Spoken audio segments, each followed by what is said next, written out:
হবে, তাদের নির্বাচন বন্ধ করে দেওয়া হবে। যারা তাই বাংলার মাটিতে কোন প্রকার নির্বাচন আসবে দেওয়া হবে না, দেওয়া হবে না। সংগ্রামী ভাইয়ের আমার, সারা বাংলায় জাগরণ উঠেছে, বিশ্বাস চরমের হাতে হাত দিয়ে ইসলামী আন্দোলনে যোগদান করছে, ঠিক কিনা? এই জন্য আমরা সব দেখছি ইনশাআল্লাহ আগামী রাষ্ট্র হবে ইসলামের রাষ্ট্র। আগামী রাষ্ট্রের নেতৃত্ব দেবেন ইনশাআল্লাহ বিশ্বাস চরমের।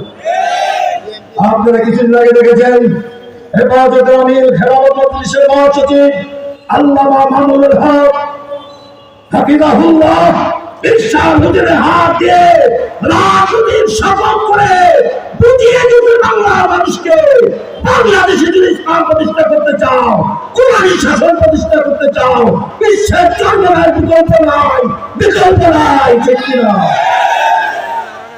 সংগ্রামী ভাইরা আমার, আমাদের পরিষ্কার কথা ভারত, এই দেখেন, এই যে একটা মাজার পূজার যে একটা কথা আছে, আয়া বদলাইছে, বাবা পুত্র হইয়া সিন্নি খায়া তবারও বানাইছে, ঠিক কিনা?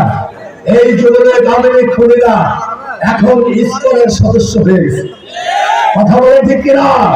ইসকন একটা সন্ত্রাসী দল, এটা কোনো ধর্মের